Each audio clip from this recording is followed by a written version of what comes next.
Question 4, निम्नांकित के घनमूल ज्ञात कीजिए। पार्ट 1, 0.000884736।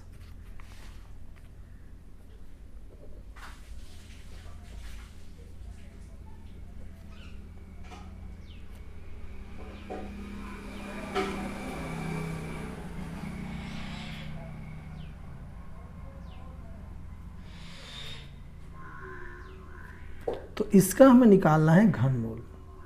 तो हम क्या करेंगे, सबसे पहले इसका दशमलव हटा देंगे। तो ये हो जाएगा 88, 47, 36। इसके बटे में आ जाएगा यहाँ पे इसके बटे में आ जाएगा। दशमलव के बाद कितने अंक हैं? 1 2 3 4 5 6 7 8 9। तो जब हम दशमलव हटाते हैं तो एक लिख करके जितने अंक हैं उतने ज़ीरो लगा देते हैं। तो 9 अंक है तो 9 ज़ीरो लग जाएगा। इस प्रकार से अब इसका निकालना है हमें घनमूल। तो घनमूल का एक चिन्ह बन गया।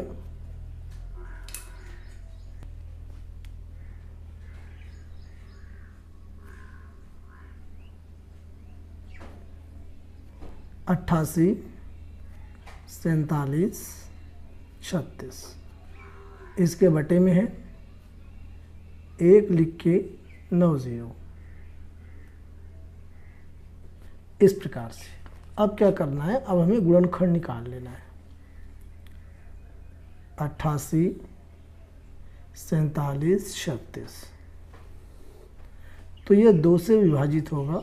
2 चौका 8, 2 चौका 8, 2 दूना 4, 2 3 6 1 बचेगा, 2 छक्के 12 1 बचेगा, 2 अट्ठे 16। फिर 2 से 2 दूना 4, 2 दूना 4, 2 एकम 2, यहाँ भी 2 एकम 2, 2 अट्ठे 16, 2 चौका 8। फिर 2 से 2 एकम 2, 2 एकम 2, यहाँ पे 1 है जाएगा नहीं, 0 11, 2 पंजे 10, 1 बचेगा, 2 9 18, 2 दूना 4। फिर ये 2 से जाएगा।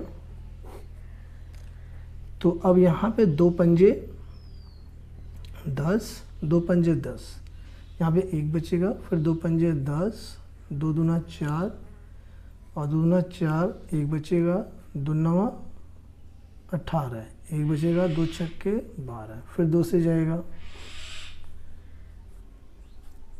2 दूना 4, 1 बचा, 2 सत्ते 14, 1 बचा, 2 छक्के 12। अब यहाँ पे 2 चौका 8, 1 बचेगा और 2 अट्ठे 16, 8। फिर 2 से जाएगा। 2 एकम 2, इसके बाद 2 3 6 1 बचेगा, 2 अट्ठे 16, 2 दूना 4, 2 चौका 8। फिर 2 से जाएगा। 2 छक्के 12, 1 बचेगा, 2 9 18, 2 एकम 2, 2 दूना 4। फिर 2 से जाएगा। 2 3 6 और 2 चौका 8, 1 बचेगा, 2 पंजे 10, 1 बचेगा, 2 छक्के 12। फिर 2 से जाएगा। 2 एकम 2, 2 सत्ते 14, 2 दूना 4, 2 अट्ठे 16। फिर 2 से जाएगा। 2 अट्ठे 16, 2 छक्का 12 और 2 चौका 8। फिर 2 से जाएगा। 2 चौका 8, 2 3 6, 2 दूना 4। फिर 2 से जाएगा। 2 दूना 4, 2 एकम 2, 2 छक्के 12। फिर 2 से जाएगा। 2 एकम 2 0, 2 अट्ठे 16। फिर 2 से जाएगा। 54 आ जाएगा। फिर 2 से जाएगा। 2 दूनी 4 और 2 सत्ते 14, 27। अब ये 3 से जाएगा। 3 तिरिक्का 9, 3 9 27 और फिर 3 तिरिक्का 9, 3 एकम 3। तो यहाँ पे 2 कितने हो गए हैं? त्रिक समूह बना रहे हैं। ये 2 का त्रिक समूह बन गया, फिर ये 2 का त्रिक समूह बन गया, फिर ये 2 का त्रिक समूह बन गया, फिर ये 2 का त्रिक समूह बन गया, फिर ये 2 का त्रिक समूह बन गया। अब ये 3 का बन गया। तो 2 के कितने त्रिक समूह बने हैं? 1 2 3 4 5, 5 त्रिक समूह बन गए जो घनमूल से बाहर आ जाएंगे। तो यहाँ पे 2 गुना 2 गुना 2 गुना 2 गुना 2 और एक यहाँ पे 3 का भी त्रिक समूह बना, ये भी बाहर आ जाएगा, गुणा में 3। और यहाँ पे हमारे पास ये है, तो इसे हम कर सकते हैं, यहाँ पे 9 जीरो है तो इसे हम लिख सकते हैं 1000 गुणा 1000 और गुणा 1000। और जब इसे हम घनमूल में से बाहर निकालेंगे तो आएगा यहाँ पे 1000, तो यहाँ इसका जो घनमूल हो जाएगा 1000। इस प्रकार से आगे 2 दूना 4 दूना 8 दूना 16 दूना 32, 32 गुणा 3 बटे में 1000। आगे 3 दूनी 6 3 त्रिका 9 बटे में 1000। 1000 से भाग देना है, तो यहाँ पे इसका आंसर क्या आएगा 0.096, यही इसका आंसर। सेकेंड पार्ट में 0. यहाँ पे कितना जीरो है 1 2 3 4 5, फिर है 11 57 625। तो यहाँ पे इसका घनमूल निकालना है, तो पहले इसका दशमलव हटा देते हैं। 11 57 625। दशमलव के बाद कितने अंक हैं 1 2 3 4 5 6 7 8 9 10 11 12। तो यहाँ पे 1 लिख करके हम 12 जीरो लगा देंगे।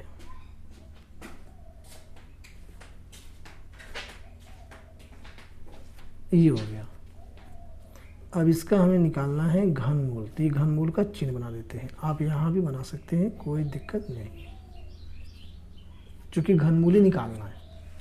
अब यहाँ पे करना क्या है, अंश का और हर का दोनों का हम गुणनखंड कर लेंगे। पहले हम अंश का करते हैं 11 57 625, इसका गुणनखंड करेंगे। 2 से तो ये जाएगा नहीं, क्योंकि इसके पीछे 0 2 4 6 8 नहीं है। 3 से चेक करते, 5 2 7 6 13 13 7 20 5 25 और 2 27। 3 के पानी में आता, 3 से जाएगा। 3 त्रिका 9, 2 यहाँ से बचेगा, 3 8 24, 1 बचेगा, 3 पंजे 15, 2 बचेगा, 3 8 24, 2 बचेगा, 3 7 21, 1 बचेगा, 3 पंजे 15। फिर यह 3 से जाएगा, 3 एकम 3, 3 दूनी 6, 2 बचेगा, 3 8 24, 1 बचेगा, 3 पंजे 15, यहाँ से 3 बचेगा, तो 3 पंजे 15 और 3 छक 18 हो सकता है, इसे हम कर देंगे 6। फिर 3 दूनी 6, 1 बचेगा, 3 पंजे 15। अब फिर ये 3 से जाएगा, 3 चौके 12, 3 दूनी 6, 2 बचेगा, 3 8 24, 2 बचेगा, 3 7 21, 1 बचेगा, 3 पंजे 15। अब यह जाएगा 5 से, 3 से नहीं जाएगा, 5 8 40, 2 बचेगा, 5 पंजे 25, 3 बचेगा, 5 7 35, 2 बचेगा, 5 पंजे 25। फिर ये 5 से जाएगा, 5 के 5, 3 बचा, 5 7 35, 5 एकम 5, 2 बचेगा, 5 पंजे 25। फिर ये 5 से जाएगा, 5 3 15, यहाँ से बचा 2, 5 चौका 20, फिर 5 3 15। अब ये जाएगा 7 से, 7 चौक 28, 6 बचेगा, 3 63, 7 9 63। अब यह 7 से जाएगा, 7 7 49, 7 एकम 7। तो यहाँ पर इसका गुणनखंड हम लिख सकते हैं।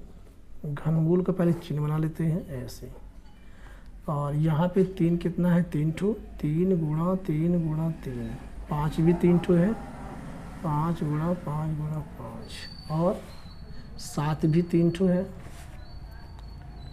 तो गुणा में 7 गुणा 7 गुणा 7। और इसके बटे में जब इसका गुणनखंड करेंगे तो बहुत लंबा हो जाएगा। तो आसान तरीके से हम लिख सकते हैं, यहाँ पे 12 जीरो है, इसे हम तोड़ देंगे। 3 3 जीरो, 1000 गुणा 1000 गुणा 1000 और गुणा 1000, तो ये 0 12 हो जाएगा जो है। इस प्रकार से आसान तरीके से इसका गुणनखंड हम कर सकते हैं। अब इसके आगे इसका त्रिक समूह बन के बाहर आएगा, इसका ही बन जाएगा, ये बाहर आ गया, ये भी बाहर आ जाएगा। तो यहाँ पर गया 3 गुणा 5 गुणा 7, और इसके बटे में इसका त्रिक्स बन गया है 1000, यहाँ पे बाहर आ जाएगा। और यहाँ पे 1000 जो है इसे हम लिख सकते हैं 10 गुणा 10 गुणा 10, तो इसका भी त्रिक्स बन जाएगा, तो इसकी जगह पे 10 आ जाएगा। इसके बाद 5 3 15, 15 7 105, 105 बटे में आ गया 10,000। अब यहाँ पे 10,000 से भाग देना है, तो कितना अंक है ये 0, 4 अंक। तो यहाँ पे 4 अंक के पहले दशमलव रखेगा, तो यहाँ पे इसका आंसर आ जाएगा 0.0105, यही इसका घनमूल है। प्रश्न 5, उस ठोस धात्विक घन की कोर क्या होगी जिसे पिघलाकर 3 सेंटीमीटर, 4 सेंटीमीटर और 5 सेंटीमीटर कोर के 3 ठोस घन बनाए जा सकते हैं। प्यारे बच्चों, कोर का मतलब भुजा होता है। यहाँ पे ये कह रहा है कि 3 सेंटीमीटर, 4 सेंटीमीटर और 5 सेंटीमीटर कोर के 3 छोटे छोटे घन हैं जिनको पिघला दिया गया, और पिघलाने के बाद एक बड़ा घन बनाया गया, तो उसकी कोर यानी कि भुजा क्या है ये हमें बताना है। तो यहाँ पे हमें क्या करना है, सबसे पहले तीनों घनों की कोरें क्रमशः, क्वेश्चन नंबर 5, तीनों घनों की कोरें क्रमशः 3 सेंटीमीटर, 4 सेंटीमीटर तथा 5 सेंटीमीटर है। इनके आयतनों का योग कितना हो जाएगा,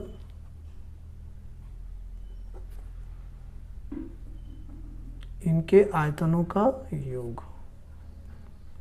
हम सभी जानते हैं कि जो घन का आयतन होता है वो होता है भुजा क्यूब, तो हम कर सकते हैं 3 का क्यूब प्लस 4 का क्यूब प्लस 5 का क्यूब, ये कितना आ जाएगा 3 त्रिका 9 3 27, 4 चौका 16 चौका 64, 5 पंजे 25, 25 पंजे 125, तीनों को जोड़ देंगे तो आ जाएगा 216 घन सेंटीमीटर।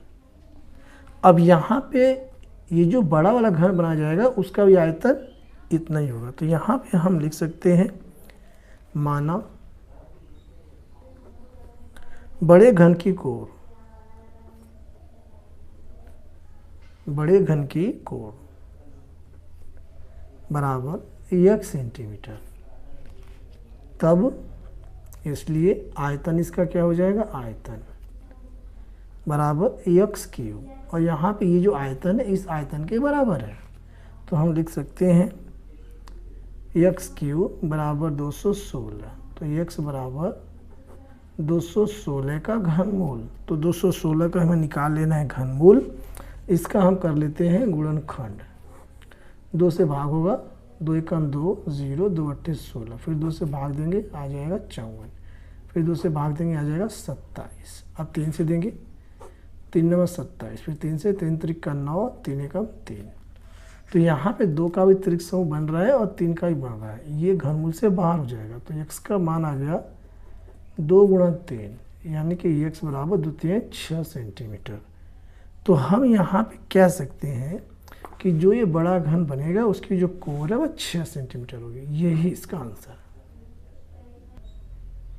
क्वेश्चन नंबर 6, 2 ठोस धात्विक घनों की कोरें क्रमशः 9 सेंटीमीटर 10 सेंटीमीटर हैं, इनको पिघलाकर उनके संयुक्त द्रव्यमान से 1 सेंटीमीटर क्यूब आयतन के बराबर द्रव्यमान निकालकर अवशेष से एक नया ठोस घन बनाया जाता है, इसकी कोर ज्ञात कीजिए। तो प्यारे बच्चों, इसका मतलब है कि 2 छोटे छोटे घन हैं, उनकी जो भुजाएं हैं वो 9 सेंटीमीटर और 10 सेंटीमीटर, कोर माने होता है भुजा, इनको पिघला दिया गया और पिघला करके एक बड़ा घन बनाया गया। लेकिन यहाँ पे कहने का मतलब है कि जब पिघलाया गया तो उसमें से एक घन सेंटीमीटर निकाल लिया गया, तो जो बच्चा उसका एक बड़ा घन बनाया गया, तो उस बड़े घन की भुजा यानी कि कोर हमें बताना है। क्वेश्चन नंबर 6, पहले घन की कोर,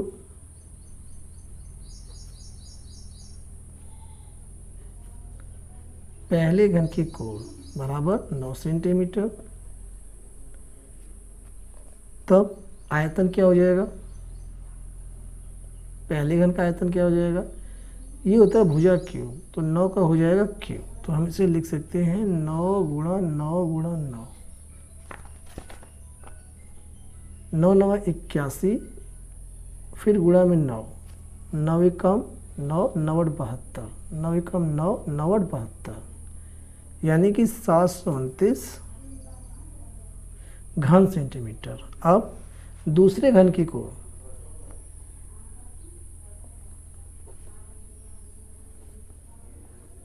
दूसरे घन की कोण ये दिया हुआ है 10 सेंटीमीटर बराबर 10 सेंटीमीटर। दूसरे घन का आयतन भुजा क्यूब, यानी कि 10 गुना 10 गुना 10, ये आ गया 1000 घन सेंटीमीटर। अब दोनों घनों के आयतनों का योग इनको पिलाया गया है, दोनों घनों के आयतनों का योग बराबर 729, इसमें जोड़ देंगे हम 1000, तो ये हमारे पास आ जाएगा 1729 घन सेंटीमीटर। लेकिन ये कहा गया है कि 1 घन सेंटीमीटर निकाल लिया गया, तो यहाँ हम लिख सकते हैं 1 घन सेंटीमीटर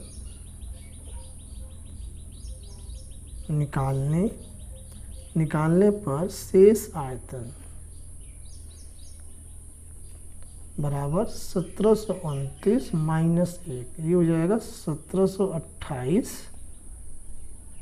घन सेंटीमीटर। अब यहाँ पे हमें क्या करना है कि बड़े कोर की भुजा, यानी ये जो आया है इसी से बड़ा जो है घन बनाना है, तो यहाँ पे हम लिख सकते हैं माना नए घन की कोण, नए घन की कोण यानी जो बड़ा वाला है बराबर 1 सेंटीमीटर। तो इसका आयतन क्या हो जाएगा, इसलिए इसका आयतन बराबर भुजा क्यूब यानी x का क्यूब, और ये आयतन इसके बराबर है, अतः x क्यूब बराबर 1728। अब x बराबर 1728 का निकाल देंगे घनमूल। अब यहाँ पर हमें क्या करना है कि 1728 का गुणनखंड कर लेना है, 1728 2 से कटेगा, 2 8 16, 2 छक्के 12, 2 चौका 8, फिर 2 से 2 चौका 8, 2 3 6, 2 दूनी 4, फिर 2 से 2 दूनी 4 और 2 एकम 2, 2 छक्के 12, फिर 2 से 2 एकम 2 0, 2 8 16, फिर 2 से आ जाएगा 54, फिर 2 से 2 दूनी 4 और 2 सत्ते 14, फिर 3 से 3 9 27, 3 त्रिका 9, 3 एकम 3। तो यहाँ पे हम लिख सकते हैं x बराबर घनमूल का चिन्ह और 1728 का गुणनखंड हो जाएगा, ये सब हमें लिख देना है, ठीक है। तो 2 कितना है 6 ठो, तो 2 गुना 2 गुना 2 गुना 2 गुना 2 गुना 2, फिर यहाँ पे 3 कितना 3 ठो, 3 गुना 3 गुना 3। घनमूल में त्रिक समूह बन के बाहर आता है, तो 2 का त्रिक समूह बन गया, यहाँ भी 2 का बन गया, 3 का बन गया, तो यहाँ हम लिख सकते हैं 2 गुणा 2 गुणा 3, तो यहाँ भी इसका उत्तर आ गया 2 दूना 4, 4 3 12 सेंटीमीटर। हम कह सकते हैं जो नया घन बनेगा, जो बड़ा वाला घन बनेगा, उसकी कोर यानी कि भुजा 12 सेंटीमीटर होगी, यही इसका राइट आंसर है। Thanks for watching.